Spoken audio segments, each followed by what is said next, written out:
Assalamualaikum warahmatullahi wabarakatuh. Perkenalkan, nama saya Rohmatul Insan dari Prodi PBA 1C Fakultas Ilmu Tarbiyah IAIN Surakarta. Kepada yang terhormat, beliau Ibu Aris Nurlailiyah MPDI selaku dosen pengampu mata kuliah Akhlak dan Tasawuf. Terima kasih telah memberikan waktu dan kesempatan kepada saya untuk menjelaskan mengenai tarekat yang ada di Indonesia. Langsung saja, yaitu poin pertama, pengertian tarekat. Dalam agama Islam, banyak sekali aliran keagamaan yang berkembang baik dalam bidang ilmu kalam, atau akidah, fikih, tasawuf maupun lainnya. Dibandingkan bidang teologi dan fikih, aliran yang paling banyak berkembang adalah tasawuf. Setidaknya banyak cara umat Islam dalam mendekatkan diri kepada Allah melalui pendekatan oleh spiritual atau hati, khususnya tasawuf. Dalam ilmu tasawuf, salah satu upaya yang dikembangkan untuk taqarrub ilallah adalah mengikuti tarekat. Tarekat berasal dari bahasa thariqah, yaitu merupakan sebuah istilah yang merujuk kepada aliran-aliran dalam dunia tasawuf atau sufisme Islam. Secara bahasa berarti jalan atau metode, dan secara konseptual bermakna jalan kering di tengah laut, merujuk kepada sebuah ayat dalam Al-Quran, dan sungguh telah kami wahyukan pada Musa, tempuhlah perjalanan di malam hari bersama para hamba-hambaku, dan buatlah untuk mereka jalan kering di tengah laut. Quran Surat Toha. Jadi tarekat adalah upaya mendekatkan diri kepada Allah yang teraplikasikan lewat zikir yang banyak kepadanya. Selanjutnya yaitu sejarah masuknya tarekat di Indonesia. Tarekat masuk di Indonesia diyakini berbarengan dengan masuknya Islam itu sendiri. Awalnya tarekat hanya berkembang di daerah sekitar istana. Tetapi mulai abad ke-18, tarekat mulai tersebar ke seluruh Indonesia dengan banyaknya orang yang pergi ke Mekah dan Madinah. Perkembangan pesat terjadi pada abad ke-19 dengan meningkatnya jumlah muslim di Indonesia yang menunaikan ibadah haji. Dua tarekat yang mengalami perkembangan yang sangat pesat selama akhir abad ke-19 dan awal abad ke-20 adalah Qadariyah wa Naqsabandiyah dan Naqsabandiyah Khalidiyah. Selanjutnya yaitu macam-macam tarekat.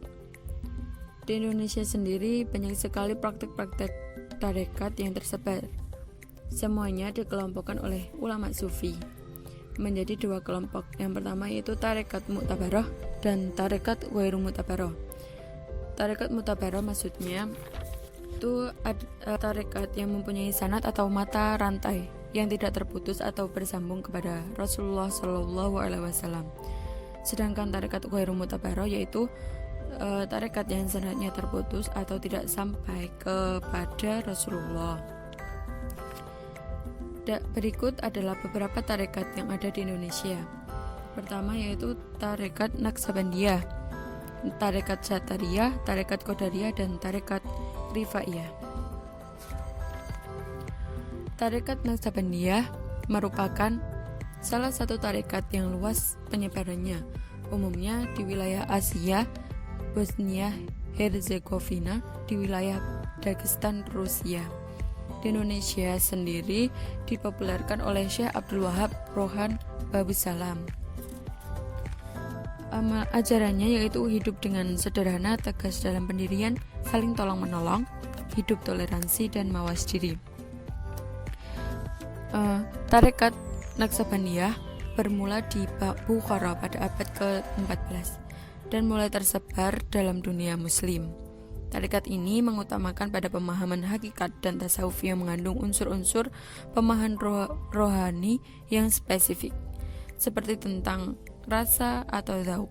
Di dalam pemahaman yang mengisbatkan zat ketuhanan dan isbat akan sifat maknawiyah yang bermaktub di dalam roh anak-anak Adam, maupun pengakuan di dalam fana billah maupun berkelana dalam baqobillah yang melibatkan zikir-zikir hati atau hudurun kalbu, atau menghadirkan hati. Yang kedua yaitu tarekat Syatariyah. Tarekat Syatariyah adalah aliran tarekat yang pertama kali muncul di India pada abad ke-15. Tarekat ini dinisbahkan kepada tokoh yang mempopulerkan dan berjasa mengembangkannya, yaitu Abdullah Asyattar, dan di Indonesia dipopulerkan oleh Abdul Rauf Singkel. Awalnya tarekat ini lebih dikenal di Iran dan Transoknia atau Asia Tengah dengan nama Isyqiyah, sedangkan di wilayah Turki Utsmani tarekat ini disebut Bistamiyah. Tarekat Syattariyah di Cirebon berkembang pesat melalui para bangsawan keraton di lingkungan keraton. Para bangsawan ini kemudian meninggalkan keraton dan mendirikan pesantren-pesantren di sekitar wilayah Cirebon. Selanjutnya yaitu Tarekat Qadariyah.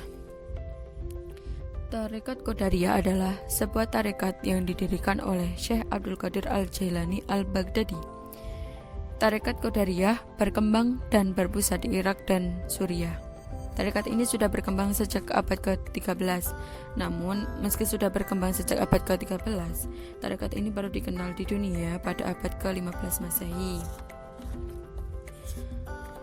Tarekat Qadariyah ini mementingkan kasih sayang terhadap semua makhluk, rendah hati, dan menjauhi fanatisme dalam keagamaan maupun politik. Keistimewaan tarekatnya ialah dzikir dengan menyebut-nyebut nama Tuhan. Ada manakib yang membuat tarekat ini populer di Jawa dan Sumatera. Selanjutnya yaitu tarekat Rifaiyah. Tarekat ini agak spesifik, agak fanatik, dan anggotanya dapat melakukan hal-hal yang ajaib. Pertama kali muncul dan berkembang luas di wilayah Irak bagian selatan. Pendirinya adalah Abdul Abbas Ahmad bin Ali Ar-Rifai. Tarekat Rifaiyah, yang juga merupakan tarekat Sufi Sunni ini, memainkan peran penting dalam pelembagaan Sufisme. Di bawah bimbingan Ar-Rifai, tarekat ini tumbuh subur dalam tempo yang tidak begitu lama, dan tarekat ini berkembang luas ke luar Irak, diantaranya ke Mesir dan Suriah. Dalam perkembangan selanjutnya, tarekat Rifaiyah ini berkembang di kawasan Anatolia, di Turki, Eropa Timur, wilayah Kaukasus, dan kawasan Amerika Utara, dan di negara lainnya. Di Indonesia sendiri lebih dikenal dengan nama Rafai. Menurut sejumlah literatur, Syekh Ahmad Rifai ini dikenal sebagai orang yang tawadu. Cukup sekian dari saya. Banyak kekurangan dan kesalahan mohon dimaafkan. Wallahu muwaffiq ila aqwamit thoriq. Wassalamualaikum warahmatullahi wabarakatuh.